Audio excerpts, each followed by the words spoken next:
una palabra que está en el Evangelio de Mateo, capítulo 17, Mateo 17. Bueno, yo no sabía qué canciones iba a buscar Lucas, ni tampoco pensé que íbamos a hacer esto, de declarar la obra de Dios sobre nosotros, pero creo que tiene todo que ver con lo que el Señor me mostró para esta noche, justamente porque el Señor está trabajando en cada uno de nosotros. Pero muchas veces su obra se encuentra con barreras, y una de esas barreras es la incredulidad, ¿sí? El no creer. Y venimos a un lugar como este, y acá es fácil, todo el mundo dice, sí, Señor, estás trabajando conmigo, y entonces uno se engancha y lo dice también, ¿no? Pero después cuando estamos solos afuera en la calle y con los problemas de siempre, a veces es difícil creer que Dios esté haciendo algo, ¿no? Es difícil creer que Dios esté actuando, que Dios esté obrando. Y a la mañana cuando me levanto y me miro en el espejo, es mucho más difícil creer que Dios esté haciendo algo con ese que está ahí, ¿no? En el espejo. Pero bueno, de eso se trata, ¿eh? Tenemos que romper con esa incredulidad para que la obra de Dios avance, sin detenerse. Mateo 17, desde el versículo 14 hasta el 21, cuenta esta historia. Dice que cuando llegaron Jesús y sus discípulos a donde estaba la multitud, un hombre se le acercó, se arrodilló delante de él y le dijo, Señor, ten compasión de mi hijo. Es lunático y padece muchísimo. Muchas veces se cae en el fuego y muchas otras en el agua. Lo he llevado a tus discípulos, pero no lo han podido sanar. Jesús dijo, hay gente incrédula y perversa. ¿Hasta cuándo tendré que estar con ustedes? ¿Hasta cuándo tendré que soportarlos? Tráiganmelo acá. Jesús reprendió entonces al demonio y éste salió del muchacho y desde aquel mismo instante el muchacho quedó sano. Después los discípulos hablaron con Jesús aparte y le preguntaron, ¿por qué nosotros no pudimos expulsarlo? Jesús le dijo, porque ustedes tienen muy poca fe. ¿Sí? ¿Cuánta fe? Muy poca. Muy poca fe. De cierto les digo que si tuvieran fe como un grano de mostaza, ¿alguno de ustedes vio alguna vez un grano de mostaza, una semilla de mostaza? ¿Sí? Vieron que es una de las semillas más chiquititas que existe, ¿no? Así. Así que, miren, Jesús le dice, si ustedes tuvieran fe como un grano de mostaza, le dirían a este monte, quítate de allí y vete a otro lugar, y el monte les obedecería. Entonces, cuando le dijo hace un rato que tienen muy poca fe, les está diciendo que tienen menos fe que un grano de mostaza. No llega ni ahí. Y eso que ya hacía como 3 años que andaban al lado de él para todos lados, ¿no? Pero si tienen esa fe, dice Jesús, nada sería imposible para ustedes. Pero este género, este tipo de actitudes, no sale sino con oración y ayuno. La mayoría de los que venimos acá los miércoles somos personas que asistimos regularmente a la iglesia, que ya nos hemos encontrado con Cristo, Él ha hecho algo en nosotros y quizá la gran mayoría de nosotros ya queremos poder bendecir a otros, ¿no? Y lo que recibimos, poder dárselo a otros. Y eso está muy bien. Y cuando nos metemos a trabajar en medio de la gente y a compartir lo que nosotros aprendimos y lo que a nosotros nos hizo bien, nos encontramos con que hay muchas necesidades, como en esta historia, ¿no? Distintas necesidades. Cosas que quizás a nosotros nunca nos habían pasado. Yo no sé si alguno de los discípulos de Jesús alguna vez tuvo la experiencia de encontrarse con un lunático, ¿sí? No busquen lunático en el diccionario, porque el lunático en el diccionario es chiflado. Yo no creo que este no era un chiflado, sino que tiene que ver con una enfermedad psíquica que este muchacho tenía, que no viene al caso ahora, ¿no? Pero nos encontramos con necesidades así, donde decimos, wow, esto nunca me pasó, nunca lo vi. ¿Cómo se maneja esto, no? Y es ahí cuando deberíamos poner en práctica nuestro poder, que sabemos que tenemos en Cristo, pero muchas veces no nos funciona. Claro, la gente empieza a escuchar que nosotros vamos a una iglesia, que somos cristianos, nosotros decimos que somos cristianos, entonces lo mínimo que se espera es que seamos más o menos parecidos a Cristo, ¿no? Cristiano viene de Cristo, ¿sabían eso, no? Ok. Entonces se espera que seamos más o menos parecidos a Él y que resolvamos por lo menos algunos problemas como lo hacía Él. Y nos encontramos con estas desilusiones, ¿sí? Como la de los discípulos, que no pudieron resolver el problema de este padre desesperado. Aquí es cuando tenemos que saber que, bueno, es cuando tenemos que confrontar la incredulidad, ¿no? Hay que confrontarla. Tenemos que reconocer que no creemos lo suficiente como para resolver algunas cuestiones de nuestro alrededor. Y hay que confrontar esa incredulidad. Esa incredulidad se manifiesta, ¿me ayudan allá con el cañón? Esa incredulidad se manifiesta por medio de pensamientos pequeños, ¿sí? Pensamientos de estrechez, de imposibilidad, de pérdida. Cuando aparecen esos pensamientos en nosotros, se está manifestando la incredulidad, ¿sí? Por eso Jesús creo que usó a propósito ese ejemplo de la semilla de mostaza, porque le está mostrando algo que es definitivamente muy pequeño. Y así es como se manifiesta la incredulidad, cuando nosotros tenemos pensamientos de pequeñez, cuando no podemos pensar en grande.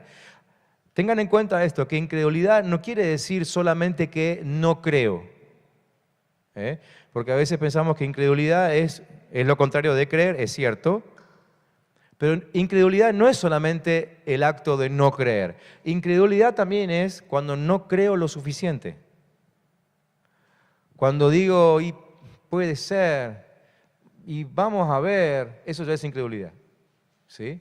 Porque hay una cuota de duda ahí y eso, bíblicamente, eso, digamos, hablando en términos del reino de Dios, eso ya es incredulidad. Por eso la incredulidad se manifiesta cada vez que nosotros tenemos pensamientos de pequeñez. Cuando yo digo, por ejemplo, no, eso no es para mí, no, yo ahí no voy a llegar nunca. Pensar en, no, salir de este pozo, no, a lo sumo puedo mejorar un poquito. Todos esos son pensamientos de pequeñez, que lo único que hacen es manifestar incredulidad, ¿sí? En el reino de Dios no hay pequeñeces. Fíjense, es cierto que en el reino de Dios casi todo comienza pequeño, pero se termina siendo grande, ¿no? En otro texto, Jesús dice que la semilla de mostaza es la más pequeña de todas, pero después termina siendo uno de los árboles más grandes con capacidad para albergar cientos de aves, ¿sí? Entonces, algo puede empezar pequeño en el reino de Dios, pero definitivamente cuando se desarrolla, termina siendo algo tremendamente grande. Entonces, los pensamientos de pequeñez no son pensamientos del reino de Dios, son pensamientos que van en contra del reino, por lo tanto son de incredulidad. ¿Sí? ¿Me entienden eso? Por eso Jesús comparó el tamaño de la fe de sus discípulos, ¿no? Segundo, la incredulidad, perdón, ya me habían pasado ahí. La incredulidad buscará separarnos de nuestro destino profético. Cuando decimos destino profético, estamos hablando del propósito con el cual Dios nos fabricó. Muchas veces hablamos de eso acá, ¿no? Dios no nos hace simplemente para llenar el mundo. Dios nos hace para que cumplamos con algo específico dentro de su plan, ¿sí? Eso se llama destino profético. Entonces, la incredulidad buscará separarnos de ese destino. No quiere que nos encontremos con ese destino. Por eso te ataca todo el tiempo el enemigo, para que vos nunca descubras para qué te fabricó Dios. Entonces, como nunca lo podés descubrir, vivís frustrado, vivís decepcionado, vivís probando cosas en las cuales obviamente no funcionás. Es como cuando al martillo lo pones a cortar madera. No fue creado para eso, ¿no? O al cuchillo, al tramontina, lo pones a destornillar tornillos, ¿no? Y va a durar 2, 3 tornillos y después se queda sin punta, porque no fue creado para eso. Y eso nos pasa a nosotros cuando intentamos hacer cosas para las cuales no fuimos creados. El diablo quiere que pruebes en todo, ¿no? Hasta que te desgastes, te quedas sin punta como el cuchillo. Y después no servís más. ¿Y qué hacen con un cuchillo sin punta? Lo tiran, ¿sí? Como te tiran a vos quizás cuando terminaste en ese pozo de frustración y de decepción, ¿no? Dice, entonces la incredulidad buscará separarnos de ese destino, ¿sí? Divorciarnos de nuestra capacidad de ser efectivos. Y ahí puse a propósito la palabra divorciar. Porque en nuestro concepto de divorcio, el divorcio incluye la acción de romper vínculos, ¿no? Incluye la acción de romper vínculos. Entonces lo que hace la incredulidad es romper tu vínculo con el reino de Dios. ¿Sí? Y hay otra cosa que hace el divorcio, por eso también lo incluí, porque en el divorcio siempre hay una separación de bienes, ¿no? Entonces cuando te ataca la incredulidad, el reino de Dios tiene bienes a los cuales vos no tenés acceso. ¿Sí? Es como cuando alguien se divorcia, ¿no? O sea, nos divorciamos, el día que me divorcio yo ya no tengo más acceso a los bienes de mi ex esposa. ¿Ah? Entonces, eso es lo que busca hacer la incredulidad, que te divorcies de tu propósito. Entonces no tenés más acceso a los bienes que Dios tenía determinado para tu vida. Fíjate todo lo que pasa cuando vos no crees o cuando no crees suficiente. ¿Sí? Y eso que Jesús solamente te pide que tu fe sea grande como una semilla de mostaza. Y algo más, tercero. La incredulidad es enemiga de lo milagroso. ¿Sí? Si la incredulidad no cree en los milagros, todo es razonamiento. ¿Sí? 2 más 2, 4. Fuera de eso no existe nada, ¿no? Es enemiga de la productividad en la cosecha. Es enemiga del discipulado eficaz, es enemiga de todo en tu vida, ¿no? Maldice los ambientes para que no se cumpla esa palabra profética que hay sobre tu vida. ¿Sí? Entonces, cuando vos sos incrédulo, terminás contaminando, ¿no? Intoxicando tu ambiente. Y todo tu ambiente te termina diciendo que no servís para nada. ¿Sí? Fíjense todo lo que hace la incredulidad, ¿no? Por eso la fe es el elemento fundamental para establecer el reino de Dios. Porque la fe tiene capacidad de atraer, de cautivar, de seducir, de halagar, de animar, de deleitar, de complacer a Dios. Cuando vos tenés fe, atraes a Dios a tu ámbito. ¿Sí? Dios se agrada solamente de los que tienen fe. Eso dice Hebreos 11:6. Que sin fe es imposible agradar a Dios. O sea, el que tiene fe es el que lo atrae. Cuando vos tenés fe, y la fe es lo contrario a la incredulidad, lo que lográs es que Dios venga a tu ámbito. ¿Sí? Y todo tu ámbito se llena de expectativa, de propósito, de esperanza. ¿Sí? Jesús fue muy claro entonces en esa historia al decir que el ayuno y la oración son el antídoto contra la incredulidad. ¿Por qué? Porque en primer lugar, esas dos disciplinas, el ayuno y la oración, son disciplinas que expanden nuestro ser interior, ¿sí? Expanden nuestra mente, expanden nuestro corazón, nos exigen a la fe, me exige creer, ¿sí? Cuando yo tomo tiempo para orar y tomo tiempo aún para ayunar, muchas veces explicamos lo que es el ayuno. El ayuno es apartar un tiempo en el cual yo hacía otra cosa para dedicarme a orar. ¿Sí? Por ejemplo, el ayuno más común es el ayuno de comida. Entonces, en vez de almorzar al mediodía, ese tiempo no lo uso para comer, sino que lo uso para orar. ¿Sí? No sé cuánto tiempo usan ustedes para comer, 1 hora, digamos. Bueno, 1 hora, 1 hora y media con sobremesa. Bueno, 1 hora y media para orar. Ese día no como, pero para dedicar ese tiempo para orar. Eso es ayuno, ¿no? O puedo ayunar de otra cosa, del programa de televisión que me gusta, de la serie que sigo, o ayuno inclusive de sueño. En vez de acostarme a las 11, me acuesto a las 12:30, en vez de levantarme a las 7, me levanto a las 5, ¿sí? Son tiempos invertidos exclusivamente para orar, porque la oración, forzada de esa manera, hace que nuestro interior se expanda y empecemos a dar lugar a la fe. Y una vez que la fe empezó a entrar en nosotros, obviamente la incredulidad desaparece, ¿no? La oración y el ayuno tienen la capacidad de despertar nuestros sentidos espirituales, ¿sí? Porque así como nosotros tenemos 5 sentidos físicos, 5 son, ¿no? Doctoras, ¿no? Ok. 5 sentidos físicos, las agarré de sorpresa, estaban pensando en cualquiera. ¿Sí? También hay sentidos espirituales, hay vista espiritual, hay oído espiritual, hay tacto espiritual, ¿sí? Hay olfato espiritual, hay gusto espiritual, ¿sí? Exactamente igual. No es algo que se vea con los ojos, lo veo con mi discernimiento, ¿no? Entonces, cuando me pongo a orar, y sobre todo cuando oro sobre la palabra de Dios, leyendo la Biblia, mis sentidos espirituales empiezan a ejercitarse, ¿sí? Es más, generalmente cuando oramos cerramos los ojos, ¿no? Entonces el sentido físico se anula, desaparece, cierro, pero empiezo a ver lo que me está diciendo la palabra que estoy leyendo. Y empiezo a desarrollar sentidos espirituales, ¿sí? Y eso hace que empiece a creer, porque empiezo a ver lo que Dios me muestra, no lo que me muestra el mundo, no lo que me muestran mis supuestos buenos amigos, no lo que me muestra mi jefe que me odia y que lo único que quiere es que yo nunca ascienda en mi trabajo, ¿no? Empiezo a ver lo que Dios tiene para mí y el sentido espiritual empieza a crecer, ¿no? La oración y el ayuno tienen la capacidad de confrontar lo terrenal, lo carnal y todos sus deseos, ¿sí? Entonces, fíjense que qué es lo que vivimos aquí en lo terrenal. Vivimos desesperación, angustia, mucho enojo, ¿sí?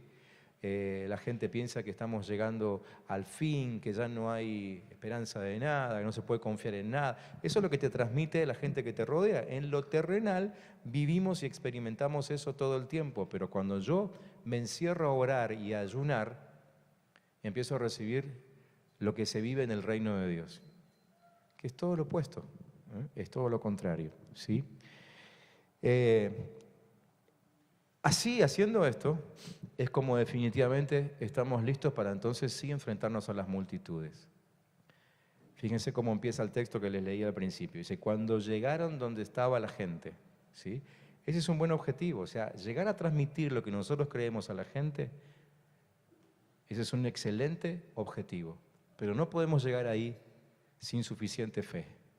No podemos llegar ahí con incredulidad. Porque si no hacemos papelones como hicieron los discípulos, ¿no? Jesús nos enseña acerca de esto y nos enseña a enfrentarlo con oración y con ayuno. Entonces, este es tiempo de dar lugar en nuestra vida a lo sobrenatural, dar lugar en nuestra vida a lo que tiene que ver con los sentidos espirituales, ¿sí? Este es tiempo quizá de dedicarnos más a encontrarnos con Dios y que Él pueda habilitar nuestros sentidos espirituales y desechar todo lo que estamos recibiendo por los sentidos físicos. ¿Amén? ¿Sí? Queremos servirnos, ¿cierto? ¿Amén? Queremos que Dios siga trabajando. ¿Sí? Cierren sus ojos un momentito y denle lugar a que el Espíritu Santo empiece a desarrollar en ustedes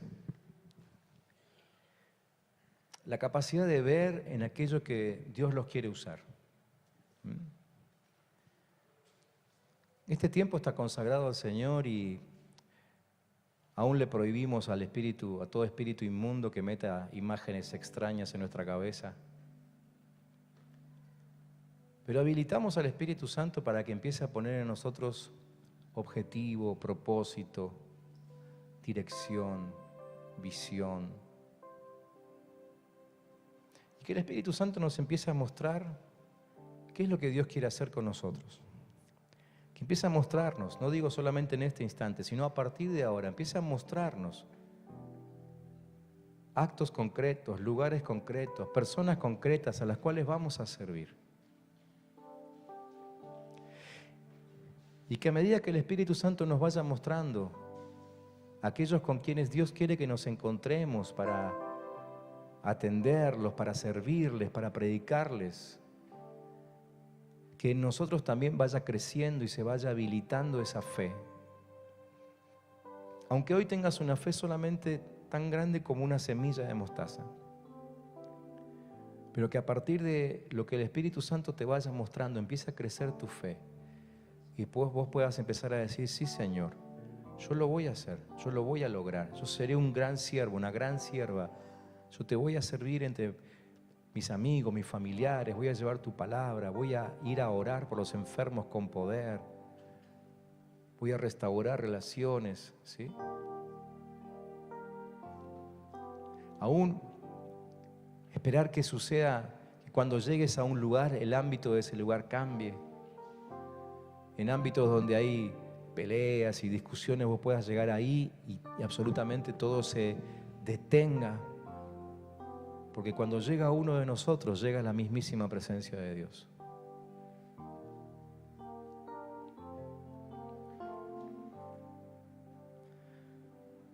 Yo quiero que terminemos este momentito antes de orar en grupos como hacemos todos los miércoles. Quiero que terminemos orando una oración todos juntos, ¿sí? Que sea una oración de una declaración, ¿no? En estos días, como iglesia, estamos cada día declarando una palabra específica y una declaración, una decisión que nosotros queremos, ¿no? Sobre esa palabra específica. Así quise que terminemos este momento orando juntos con esta declaración. Así que les pido que se pongan en pie, vamos a leerla, ¿sí? Va a aparecer ahí, ya está ahí en la pantalla. Vamos a leerla juntos y después nos vamos a tomar un tiempo para orar de a dos, de a tres, como solemos hacer, ¿sí? Creo que todo lo que vamos a ver ahí va a coincidir con lo que el corazón de ustedes desea. Aunque ustedes no saben lo que yo escribí, pero yo creo que todo lo que va a aparecer ahí coincide con el deseo de su corazón. Así que pueden decirla con toda tranquilidad, pero decirla como una declaración poderosa delante del Señor, entendiendo que realmente Dios está obrando en nosotros como recién cantábamos, ¿sí? Entendiendo que hay una obra de Dios a la cual Dios no se resigna a pesar de que nosotros somos testarudos muchas veces. Dios sigue y sigue y sigue y sigue, y por eso estás aquí esta noche, porque Dios no perdió el deseo de verte crecer, de verte madurar y de verte sirviéndole. Amén. ¿Lo decimos juntos? Vamos. Renuncio a vivir atado a lo terrenal, a lo temporal, a la inconstancia, a la duda, a pensamientos estrechos. Declaro que todo lo que Dios tiene para mí está en la dimensión de lo sobrenatural. Saco de mi vida la incredulidad.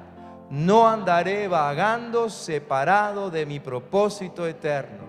No permitiré que la incredulidad me lleve a la ineficacia y me aleje de mi cosecha, anulando la palabra profética. Me someto al Espíritu Santo, me abro a lo milagroso, confieso que la palabra de Dios es lumbrera para mi camino. Ella es la verdad, nunca más dudaré de ella. Creo de todo corazón que he sido llamado para este tiempo como un cosechador y consolidador eficaz. Mi mente, mi fuerza y mi vida se consagran para servir a la visión de consolidación poderosa. Amén, Señor. Padre, esta es nuestra declaración. Lo hemos creído, Señor, porque como cantamos hace un rato, creemos y declaramos que tú estás obrando sobre nosotros, Señor, y que tu poder se va a expandir sobre nuestras vidas. Señor, y lo que hemos visto de nosotros mismos, Señor, es simplemente una pequeñísima muestra de lo que tú harás con nosotros. Padre, llena nuestra vida de tu Espíritu Santo. Y en cada uno de nosotros continúa tu propósito hasta que lleguemos a hacer toda tu voluntad. En el nombre de Cristo Jesús. Amén y amén. Amén. Vamos a juntarnos ahora de a dos, de a tres, como hacemos siempre. Y yo les puse una sugerencia ahí. Puse ahí, pónganse de acuerdo para ayunar algún día esta próxima semana.